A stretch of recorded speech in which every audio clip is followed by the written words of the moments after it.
let's get started here. So welcome to MySec Southfield, where all in InfoSec are welcome. My name is Sam. I'm the MySec Southfield director. Other chapters we have, Grand Rapids is meeting tonight as well, second Thursday of every month. Jackson chapter meets on the second Tuesday of every month, and Lansing and Detroit meet at 7 o'clock on the second Wednesday of every month. Other interesting places you might choose to go, ISC Squared meets on the fourth Tuesday of the month. North Oakland ISSA on the second Wednesday. Motor City ISSA on the third Thursday, and Lansing ISSA on also the third Thursday. We are currently meeting at Town Square Food and Spirits. Thank you to the staff here. Make sure you tip generously, close out before we get going too far. Bar closes at 8 p.m. Please be respectful of that closing time. They want to go home too. Be part of MySec. If you have a topic for a talk or a workshop, let me know. We'll get you on the schedule. Next open slot is in June for MySec Southfield, WASP Oakland County. Do we have anything for May yet? AppSec? No, if you have an AppSec talk, we can get you on the calendar for May, even sooner. We're looking for people who enjoy writing about security, who would like to be on the blog on the MySec website. I have one recent post on there myself. It's not very difficult. You can just throw words into a blog post, and we'll publish it. Amazing. 2020. If you're not in our Slack, visit mysec.us, where you can find the calendar for all MySec groups and the MySec blog and the link to get into the Slack. It is a great time. Sometimes we post educational things. Sometimes we shitpost. I won't say the proportions of which. All right. Do we have anybody new to MySec tonight? All right, please give a word welcome to Brad McMahon, Director of OWASP Oakland County, who's never been here before. Somebody get that man a Slack link. All right, and that is all the announcements I have for you tonight. We are continuing to count down to Converge Detroit. Tentatively looking at May so far, pending the zombie apocalypse continuing on the way it is. For our talks tonight, we have Anthony Tippy, or at Tibbbz, giving a talk on OSINT. We have InfoSecAli right over there, going to be talking about pandas. And if we still have time at the end, I might talk about doors, the most fascinating InfoSec topic ever to grace this place. So without further ado. All right. That's right, man. Maybe even back doors. Maybe we'll talk about some of those. He'll talk about some of those. All right, guys. Hey, like you said, my name's Anthony, Tibbbz on Slack. Just going to do a little intro to OSINT slides. Is anybody familiar with OSINT, or open source intelligence? All right. So a fair amount, but some people have all right, I know that word maybe, but I don't really know what it means. We're going to go through that. It's a really quick intro kind of to what it's all about. So, like I said, I'm Anthony Tippy, information security student, amateur or security researcher, DIY, tinkerer. I do an audiovisual support technician for my normal job, but I like breaking things, and this is why you shouldn't take anything I say seriously. So, I always have to give a disclaimer for OSINT talks, because you can be a bad guy. Don't be a bad guy, right? You can misuse this this technology, these abilities in terrible ways. Don't be that guy, right? You can use OSINT for a lot of really great things. So, there we go. So I always like the aspect of CTFs CTFs or different cons. So I put up a little challenge here. You really can't read that at all, which makes it super useful. But I did post it on my Twitter. Some people actually already solved it because they just jumped on it way before. But if you guys have your phones or your laptop with you, take a shot at that while we're here. It's from Maxwell Crafter. He was on Twitter, and he actually originally posted that. I thought it was a really great intro to kind of OSINT challenge to take a look at. So if you can find out where that is, you kind of just probably get a Corona high five from me, but go for it. Yeah, right. So what is OSINT, right? Open source intelligence. So basically anything that you can find from a publicly available source. We're talking Google, Facebook, social media, Freedom of Information Act, right? All these different sources. You can go to your library, right? There's a bunch of different sources here. like web searches, Shodan, right? You can find different devices and different endpoints that are online. Library books are library books, but also just generally libraries are a wealth of information. Anybody who's ever done like a term paper just knows that, but libraries are super underutilized in my opinion.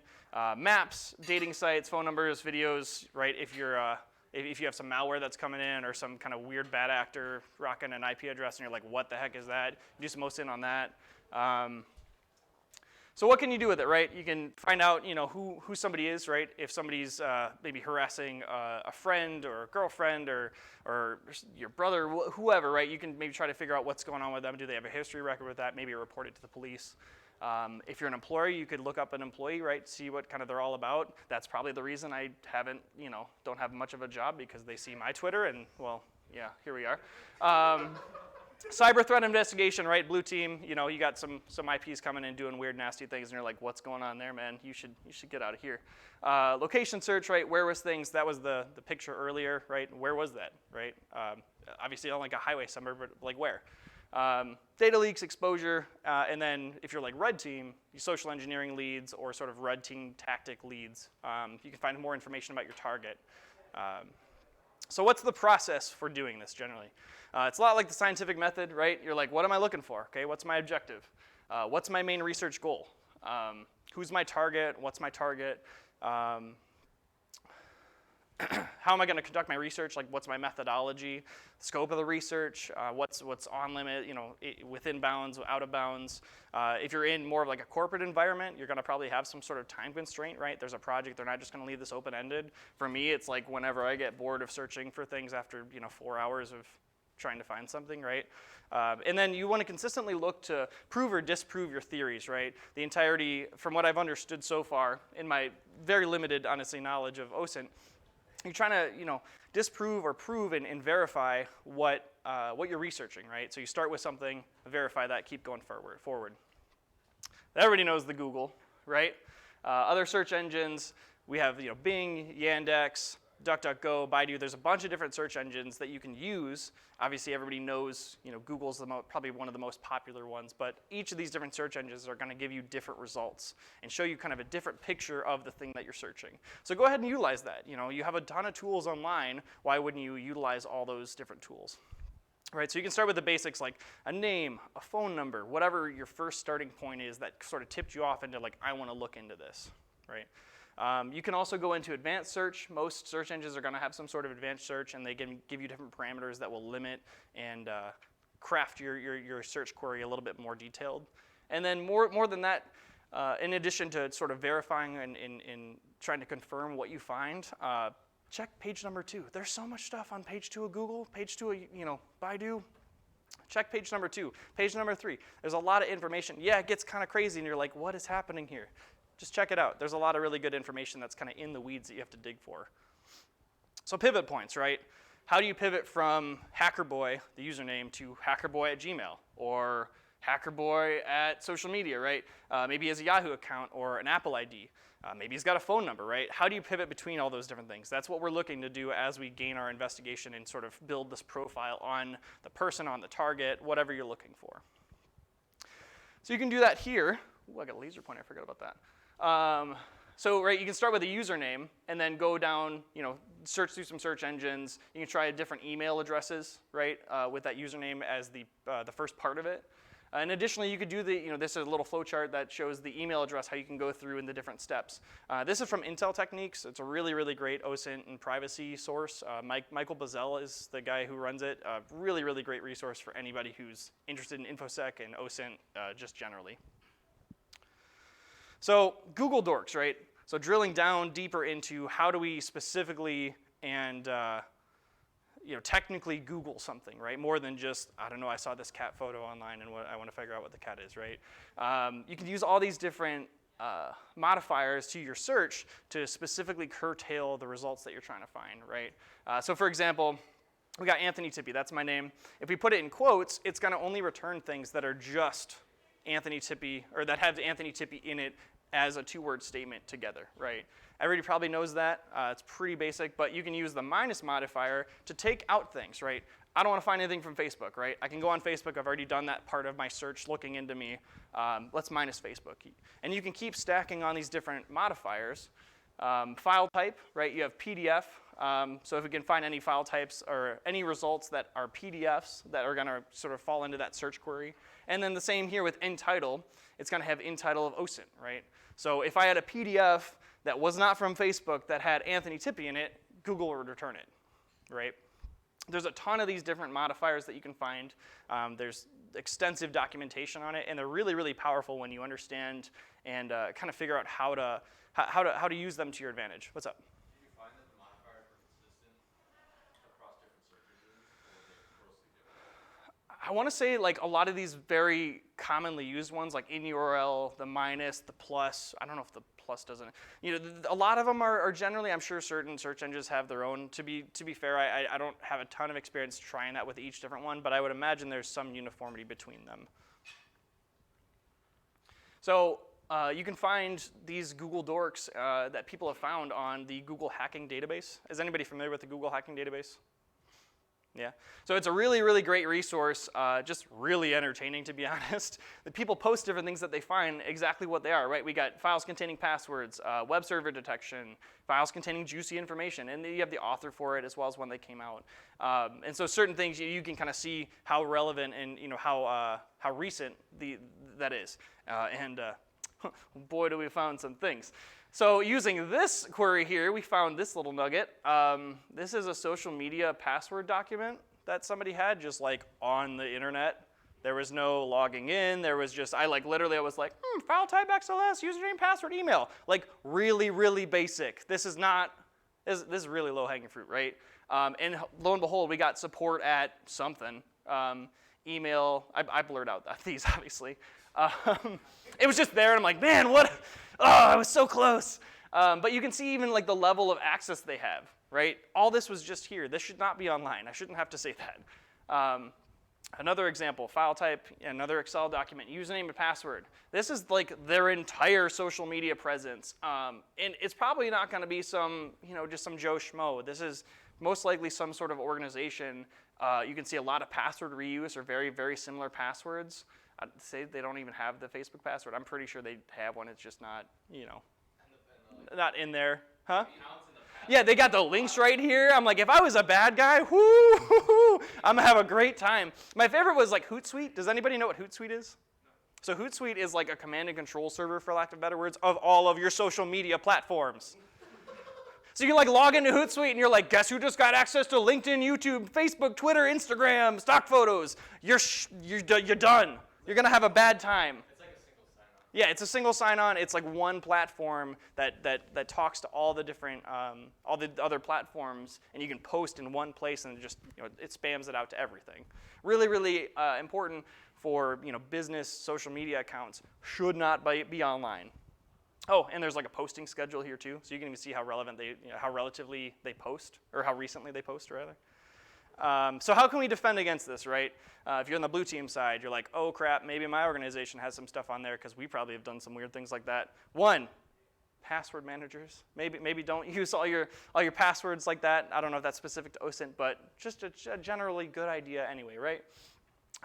Do some regular vulnerability scans and just Google searching towards your organization. One of the first things I was doing when I was looking up OSINT is just trying to figure out, is there any of the organizations that I've worked with or work with currently that have stuff online, and then I'm going to be like, hey guys, you need to take that down. Recurring scans that you just do, even just casually on your lunch break and stuff, it's always kind of interesting personally for me to do. Learn the Google foo, right? Learn how different Google dorks operators work and how to most efficiently get results. It's not just going to benefit you in open source intelligence. It's going to benefit you probably in everything that you do, right? You'll start using these different modifiers and these different attributes just in everyday life, and you're like, wow. Hey.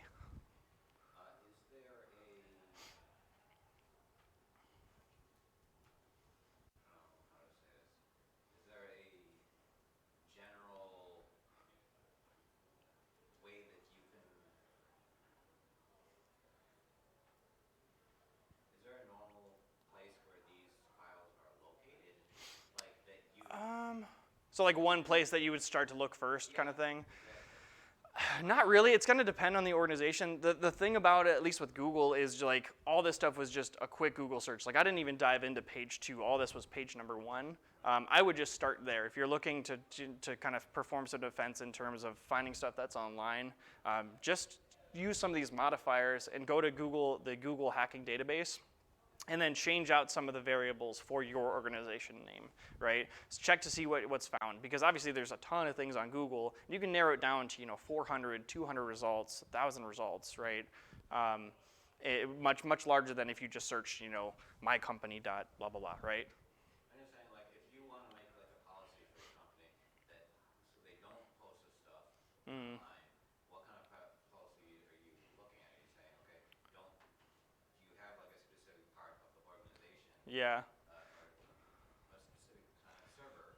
That's a good question. I think it. Would be looking at. Yeah, the question was, is there a certain policy that you can implement to sort of prevent this thing or discourage this type of thing happening? I don't know if there's like kind of a silver bullet in terms of that. It sounds like Brad has an idea.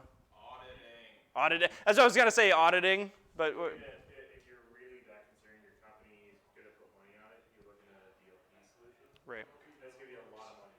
Right. DLP never works. Well, yeah, okay. I'm going to agree with There's various solutions, whether they work or not. Time will tell. Yeah, I mean, I would just say, like I said, just doing it, having somebody on your security team who knows how to do this stuff, right, is really useful. You can just do a quick Google search, and this is very low-hanging fruit, but if I can find it in 15 minutes, you bet your butt that the bad guys can definitely find it. So somebody had mentioned auditing. That's my basic go-to is just, make sure before content goes out, it goes by somebody, right? Even if that's just, a second pair of eyes to say, oh, this is not a good idea, right?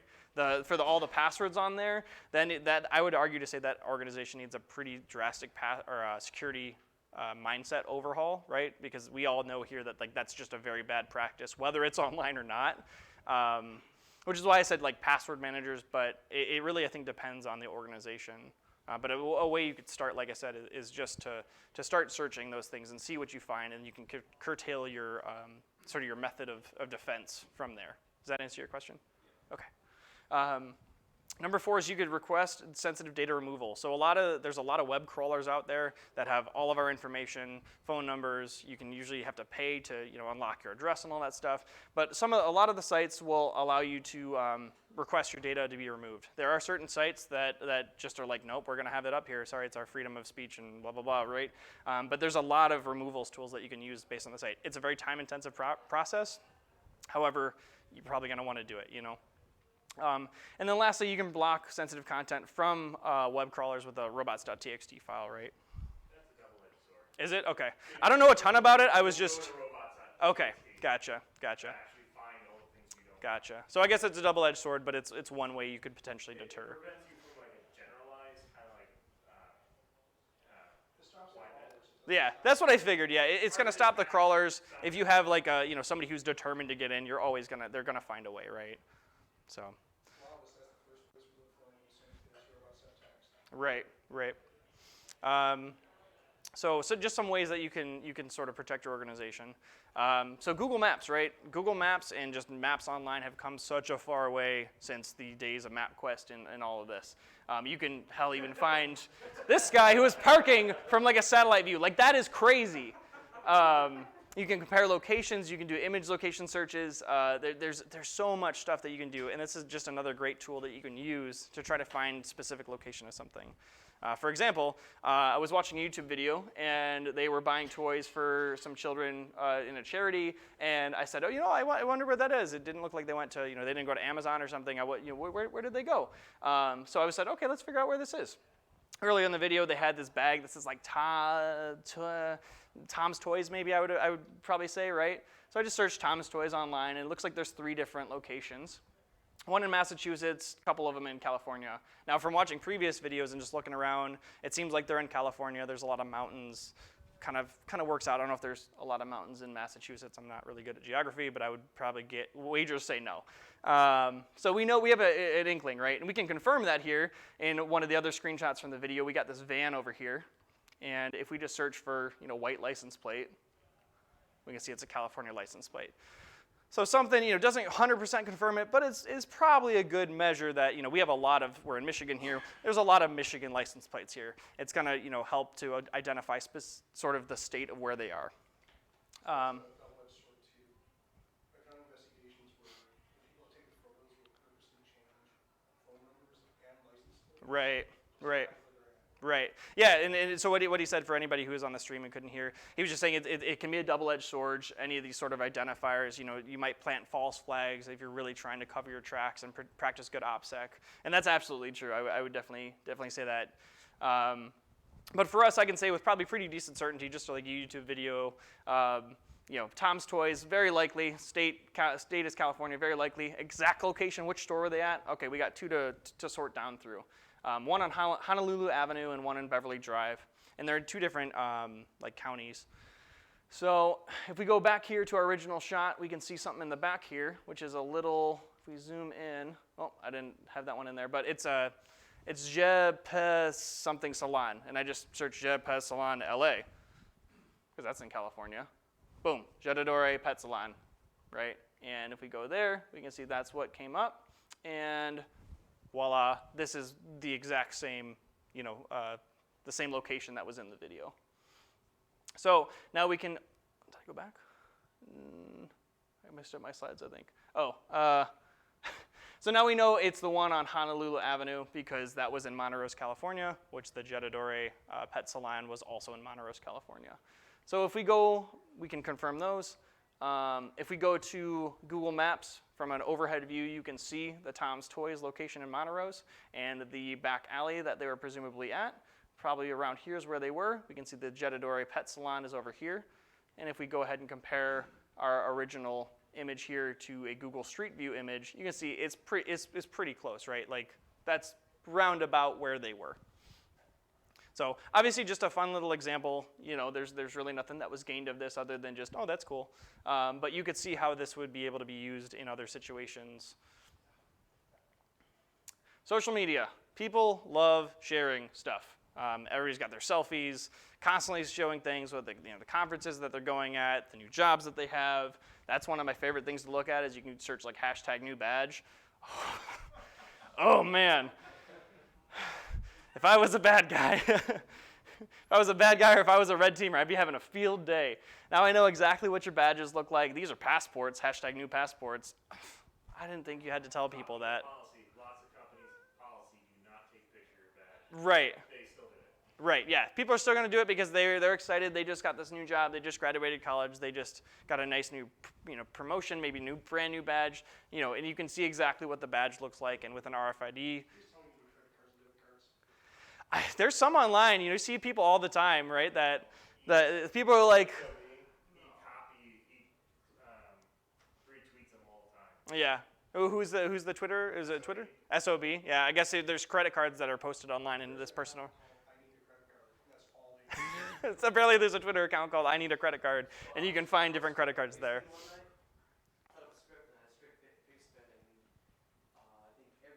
Around 1 a.m. I started getting different credit card numbers, Russian, European, all sorts of different credit card numbers, and then ads to buy more for like $2 a cover. Oh yeah, I'm sure. Yeah. Good old dark markets. Yeah. So you can find this sort of thing on Instagram as well. It's pretty much everywhere. Anything that you can search in, the social media platform, you can find new badge or new passport, maybe credit card even, I don't know. And the same thing, right? You can see all this sort of information if you wanted to make your own badge or just get more information about exactly where they work. Now you know, or where they go to school. So how do we, if you're starting out, how do you know where to go for all this information? There's a lot of links. There's a lot of sites you can go to. Do you just have like a really, really great bookmark? OSINTframework.com is a really, really great starting point for a ton of different information. It's kind of spiderwebs out from OSINT Framework into all these different categories from like username, domain name, IP addresses, public records, metadata, dark web, digital currency, terrorism, there's OPSEC, everything that you can think of that sort of curtails to OSINT is basically in here and expands out to different bookmarks and sort of subfolders that you can go to. There's a ton of sites like this that just have all sorts of websites that you can try. Another really good one in terms of like where to go and sort of what to do next if you're stuck. Obviously, Michael Bazel's site, Intel Techniques, has a lot of great documentation on different pathways you can take and sort of pivot points. But yoga.osint.ninja, Micah Webreacher Hoffman is I think he's one of the moderators of the admins for OSINT Curious, if I'm not mistaken. But he has this site here, and it's basically just a big graph. I didn't really get a good picture of it, but it'll show different places that you can start and how they interconnect with one another and sort of help you sort of gain traction on where you should go next or what different avenues you could try. So takeaways, right? Learn how to use the Google. It's really, really, really powerful, more than just a quick single word search on something. Google Dorking can help you do that. Explore public information that's online for your organization, yourself, or your friends. You might be surprised at the stuff you find, and you could advise them to potentially take it down, or that this is sort of problematic potentially. Don't post your passwords online. Be careful what information that you share or expose on social media or otherwise. And then don't be afraid of new search methods. If you've never tried a search engine or some sort of way to search something or research something, check it out. What are you going to lose by trying it? And hack the planet. Thanks. Does anybody have any questions? I know there were some during the talk, but if you have any, now's the time. You couldn't make it here. All right, thanks. Did you have a favorite OSINT investigation Um, that you can talk about? honestly, just finding like those passwords was really great. Because it was super low hanging, and who knows if those were, I never tried to like log in or anything like that. Those could have been some sort of honeypot, right? Yeah, that's a good thing because it's illegal, so don't do that. But yeah, finding super interesting and juicy things like that on like Shodan. I don't know, it's kind of OSINT, but when I was doing the IoT research project from a couple talks back, that was really fun. Just finding all these different devices that were online and sort of like where they were located. All right, thanks. Thank you, Tibbbz. Good work. You're up. No, you're up. No, you're up. He doesn't even need to go on. Yeah, I'm the overflow if you don't take Yeah, long he enough. just did 30 minutes. Should I put a picture up of James? And you guys are gonna stare at that for 20 minutes? All right. Beautiful. Bring us the green caps. Better than whatever technical stuff you were planning.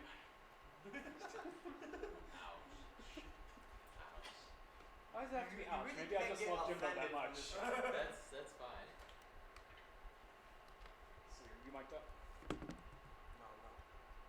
Straight.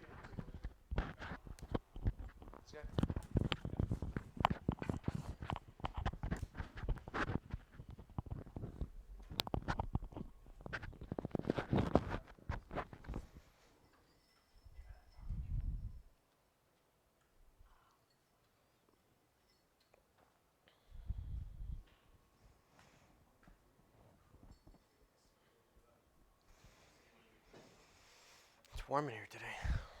You were in tech, but Okay, who has the fever? What did I hug when I got in here? I'm sorry. Just did elbows, man. That was fun stuff. I had Taking this sweater off and burning it. I had the fever 2 weeks ago. I did. The fever more cowbell. Yeah. That influenza B. And I got bronchitis 4 days later. Why the fuck am I sitting next to him? It's gone. I was bedridden for 2 weeks. That's better than shit. Ain't nobody got time for that. it's quite the roller coaster. I know I It's didn't all have on time them. for that. I had to make up all that homework.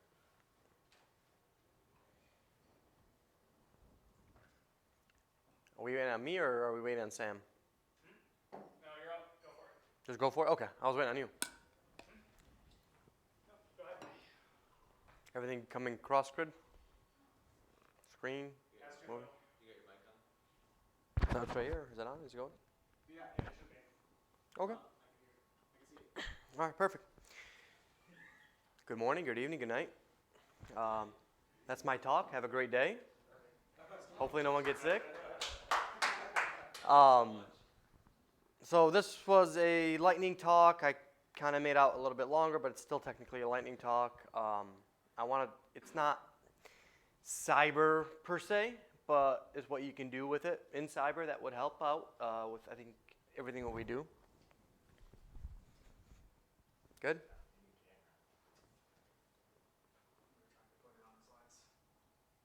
Good, no?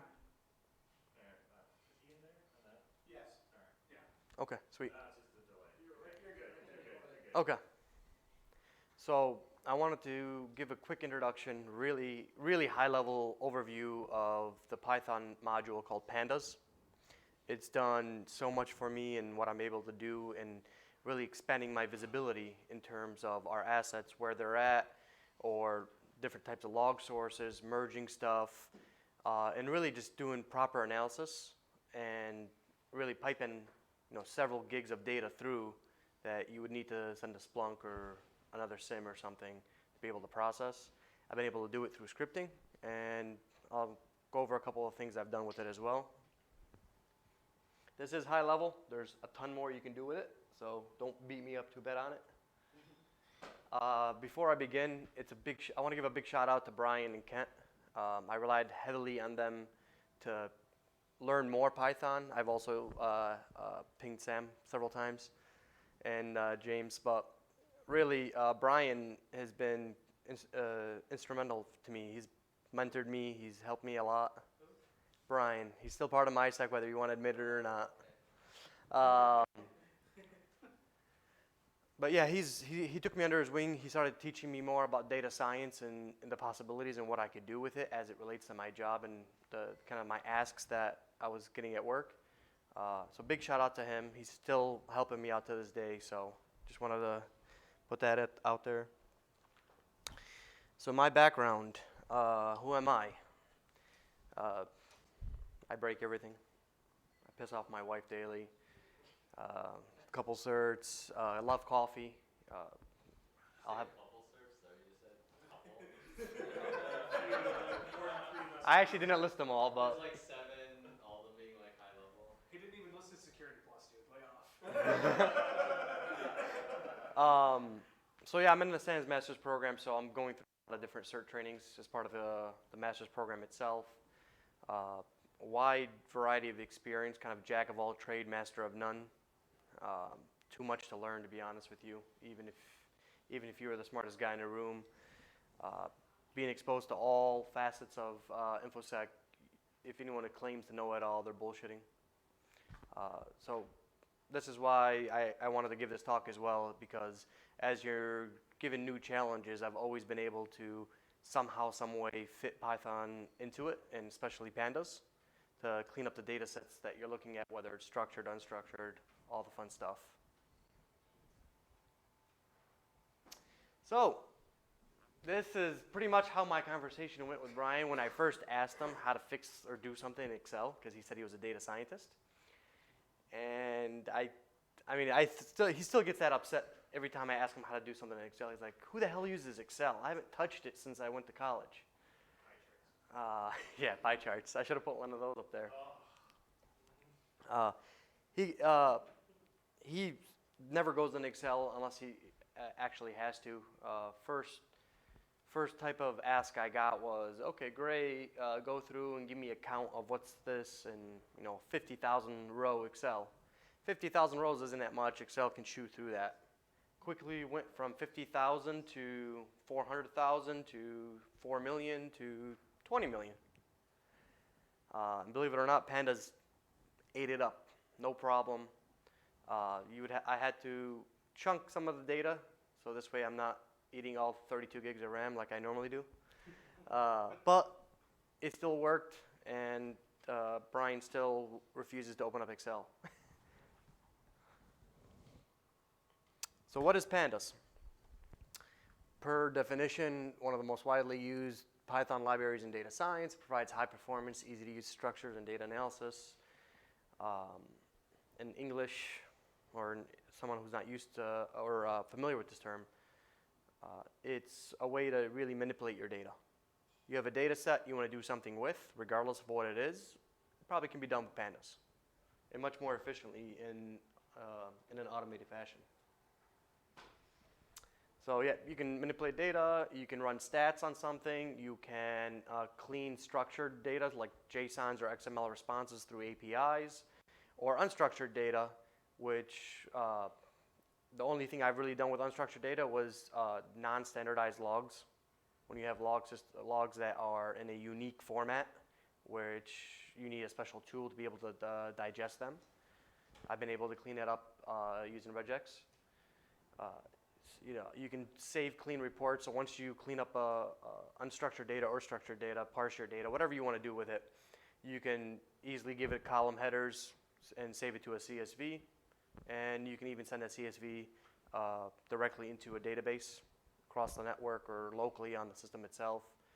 Really endless topics that you can come across when it comes to pandas. And it's pretty efficient. As long as it has enough RAM, it'll do the job. Any questions here at all? How do you open your CSVs? Thanks. You don't. I send them out. I really don't even, because once you actually build the CSV, it's in something called a data frame, which I'll go over in a second. But you can actually just do data frame and show the head, which is like the last 10 or first 10, head and tail, first 10, last 10, and see kind of how the structure looks like and make sure that it's the output you desired. And then automate the rest of the flow from there. One thing I've done is glob all the JSON responses from multiple different APIs, kind of go through it and pull the data that I want to generate a unique report. You can kind of build a custom reporting server from it, which I've kind of sort of done. But it's really intuitive. It'll do whatever you want it to do, and nothing shines as well as you building a custom app to do something no one else can do.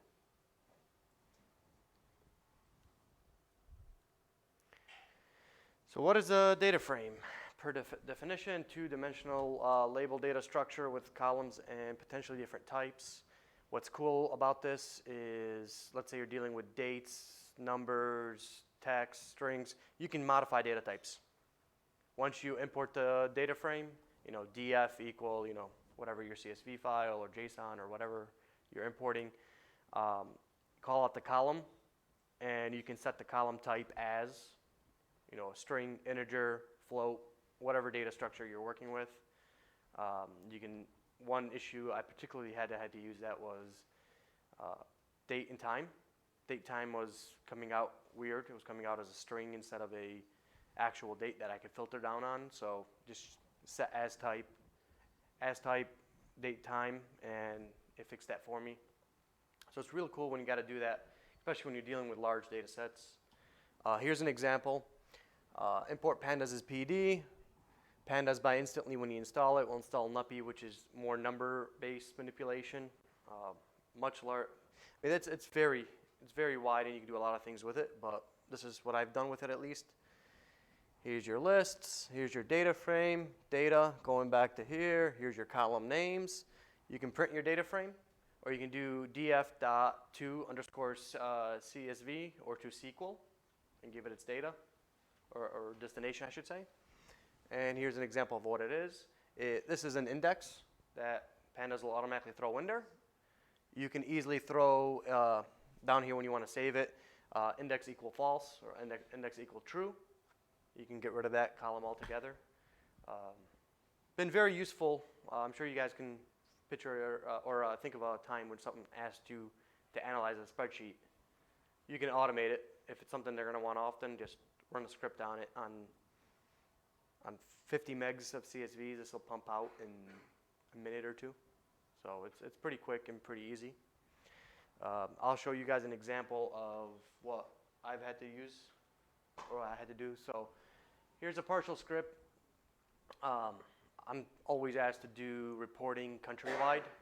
So get this big, large data set, parse it, make my report, and then split out everything into individual territories or countries.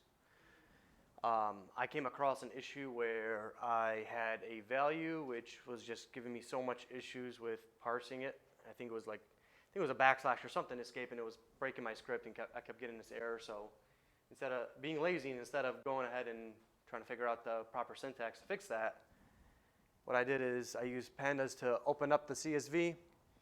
My trouble column had a special trouble value. So what I did is, here's the trouble column equals same trouble column dot replace the value itself. So it'll go through the entire column, find that value that's been giving you issues, and replace it with your new value. Save it to the new CSV. Here's my index equal false. Here's the next data frame, 2. I suck with naming conventions. pd.read CSV. Here's the path to the new CSV, delimiter, comma, encoding, UTF-8, which is very powerful because if you're scraping a lot of APIs, the encoding may be different. Some of them are ISO, some of them are UTF-8, so it's nice that you can change that. Group it by country. And what this will do, we'll go ahead and find every single value by country. Next, I can do a lambda function where it's going to apply each name that was grouped into individual CSVs. Index false, done. Now you have whatever your directory is where you put your path. You're going to have 200 CSVs, each with each country's data. When you're dealing with large data sets, I work for PwC, so we're in 157 territories, I think, countries. And when you got to split data up 157 times, and you're doing this quite often, this is a lifesaver. Better than generating individual reports within the system, then you got to go in and clean the reports. So this is a snippet of what I do for this specific script. Prior to this, it's a lot of custom report creation. I clean it up, make it my target audience see what I want them to see, and this will split it up, and those CSVs can go out. Any questions on this at all? Okay. Here's another example.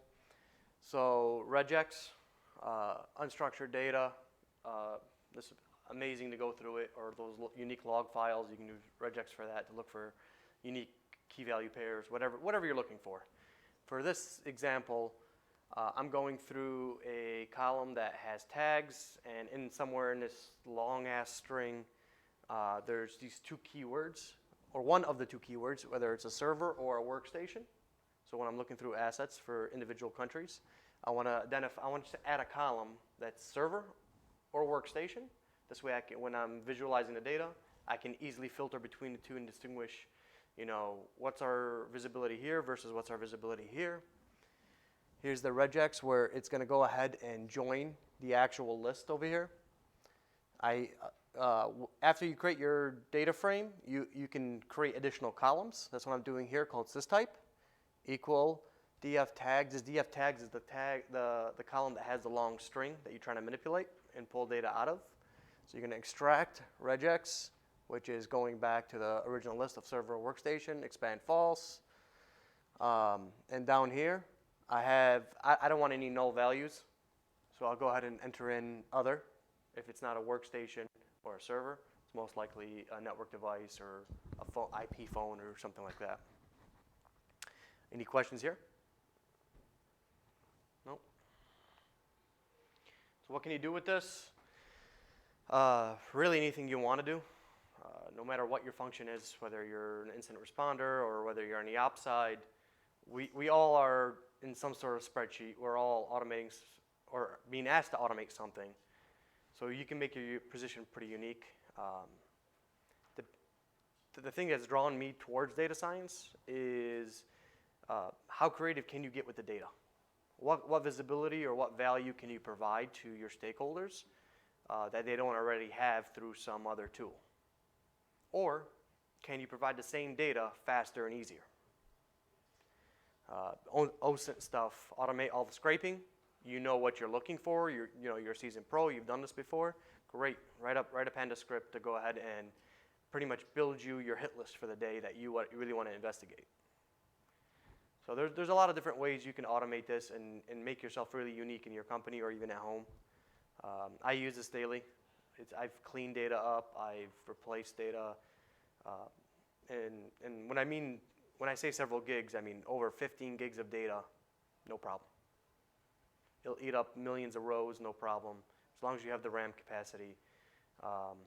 So I was eating over 10 gigs of data on a 16 gig system. I know Brian just built a 64 gig system, monster. He does way more with this than I do. I'm still learning the tool itself, but I think I've done enough things with it to at least share some information on how you guys may be using it or should be using it. But yeah, that's it.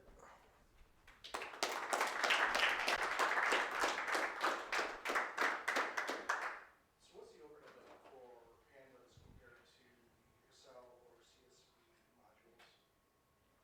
Overhead in terms of like CPU usage and RAM? Just usage in Python in general. I haven't noticed a difference, to be honest with you.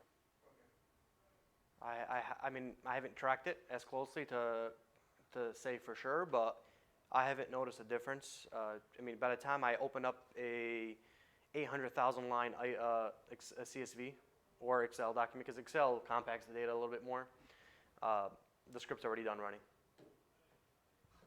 Yeah, it's amazing how much faster it is. You can pull stats if they just want to know, if you're looking for a specific value or an event ID, for instance, and you have all these logs, it'll chew through it no problem.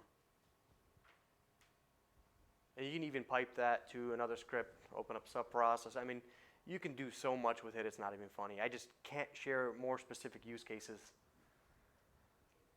But I've shared kind of the high level, and I'm sure you guys can apply this to what you guys are doing. Any other questions at all? Python 3 or 2 or both or what? I believe it's in both. I've only used it in Python 3. I'm pretty sure it started in 2. I think they've stopped the port to 2 at this point. Python 2 is dead. Upgrade already. If you're not on Python 3 and you have scripts in Python 2, there's a script called 2 to 3, number 2, 2, 3. It'll get you most of the way there. It doesn't work almost every time, but it'll get you most of the way there, and you'll be able to troubleshoot your script from there and fully port it over. Any more questions at all? Thank you.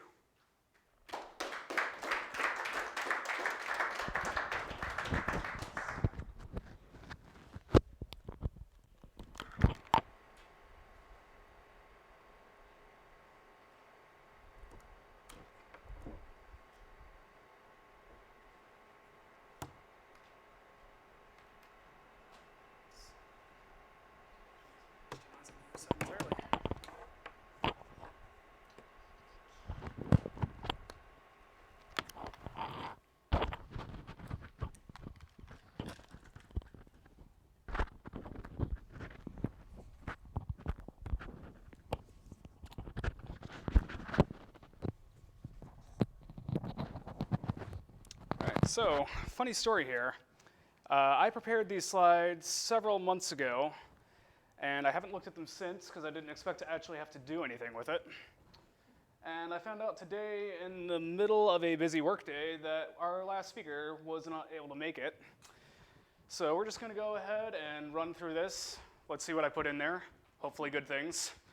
I might be surprised too. So, let's talk a little bit about, first of all, our physical security. As we're all discussing working from home, nobody come into the office as much as possible, essential personnel, of course.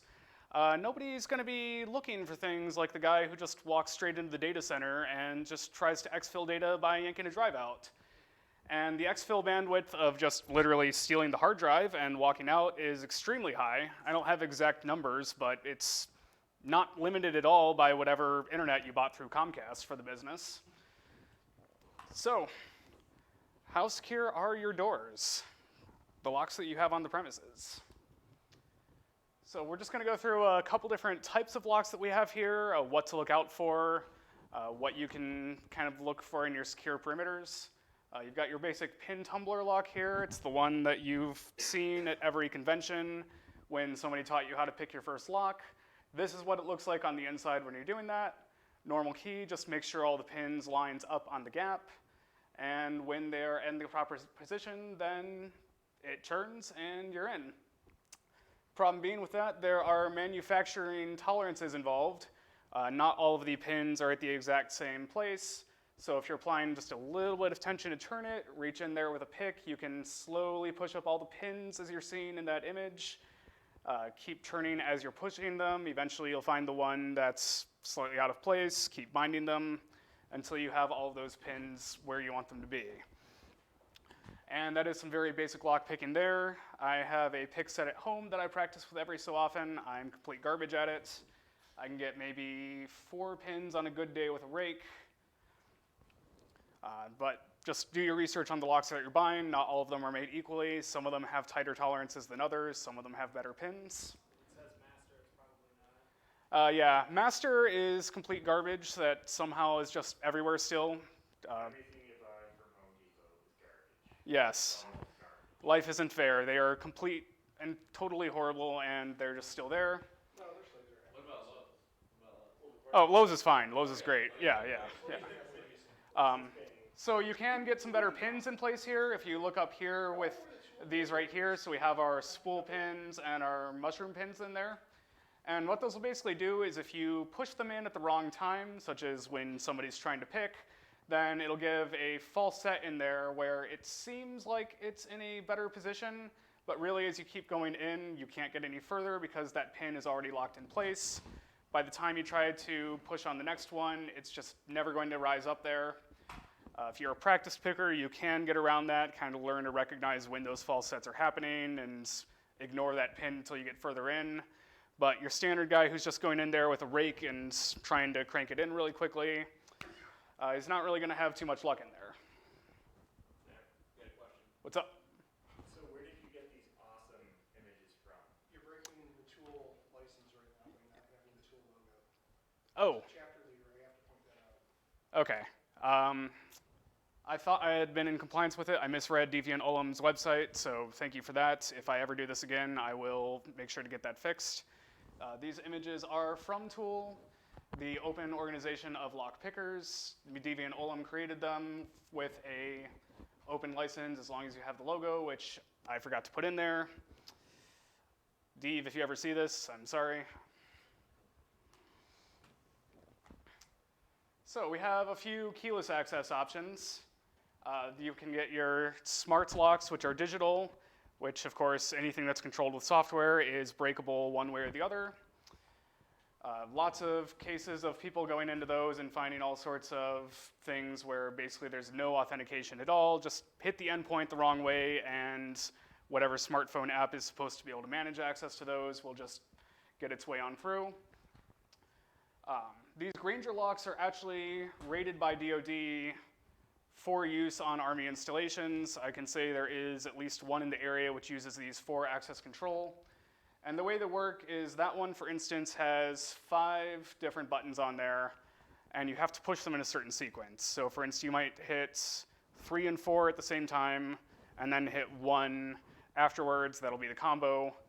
Turn the handle, and you're good to go. If you go looking online, there are programs that can generate a nice sequence for you where you say, these are the rules where I might have to hit up to 2 at one time and 3 in total to turn it. And it'll print out a whole sheet that's just every combination which you could possibly try in order to get through that. Try 2 or 3 throughout your day, keep going for long enough.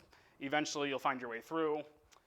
That particular attack is a bit more of an insider threat, but it is something to watch out for if you see somebody who's constantly trying to get in through a door like that and seems to never have any luck despite doing it every day. All right, so these double doors with panic bars, this was completely new to me until I started researching for this talk. You see there they have the panic bar, which the idea is it's locked from one side, but if somebody's running away from, like, say, a fire or whatever else, they just press in on the bar, automatically unlocks it so you can go through the other way. The problem you run into, and that's where this double door tool comes in, is you can basically get a metal tool, reach it in there, turn it through, and hit the bar from the other side and open it up without having whatever the key is supposed to be. So if you look, we don't have panic bars on those doors, but you do see the gap in between as you're going on your way out. That is exactly the kind of gap that a double door tool would pass through. The way you fix that, if you've ever had those weird kind of double doors where you have to close one before you close the other one, and otherwise they just don't quite close correctly because there's a piece in the middle that's preventing them from closing, that's actually a security measure to prevent the double door tool from passing through. Now I understand. Now I can pay a little bit better attention to it. What did I put next? Okay, underdoor tool.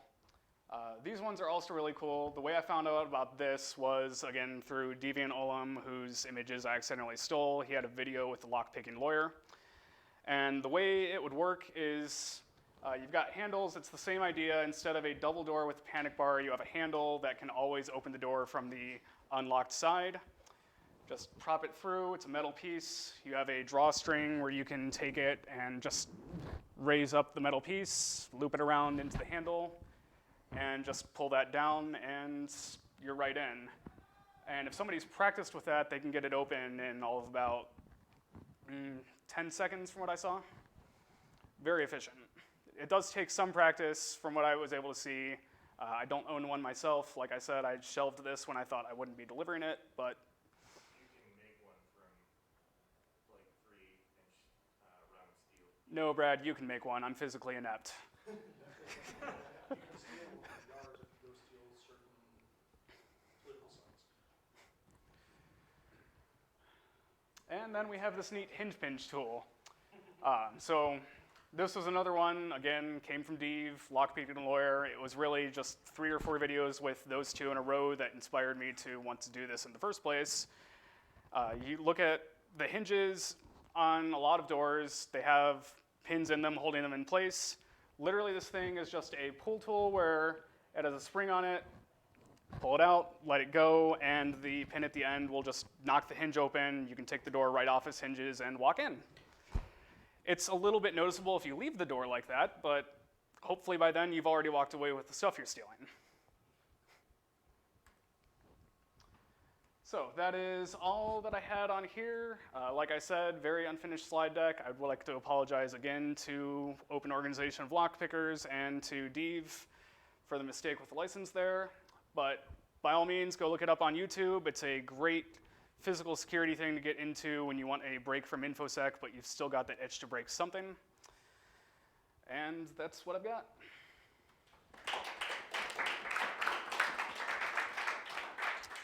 So Sam, Yes. just an update, they did cancel Converge, pushed it until November 5th. Okay. All the way to November. November 5th? Yep. So they just posted the news in the Slack channel. November 5th and 6th is Converge. You already have a talk accepted. You do not have to resubmit. They'll reach out to us as it gets closer if you had a talk or a workshop set up. Okay. You can just hold on to it, or you can get it refunded through Eventbrite. Correct. And then B-sides will follow. Okay. I was going to hold on this until tomorrow. March social for this month, I'm not going to be officially promoting anything. I'm not going to leave it on the calendar. If you guys so desire, you may still go out to One-Eyed Betty's, meet amongst yourselves. I mean, that is your personal risk tolerance for you to be looking at, but with everything that's going on right now, with an organization of people who are supposed to be assessing risks and encouraging people not to take them, I can't put the MySec name on it this month. Stay tuned for any other details. We're going to keep playing it by ear as things progress. There's a possibility that the April meeting will be going virtual. Just take care of yourselves. Stay safe. Wash your hands. Yeah, Wash your fucking hands.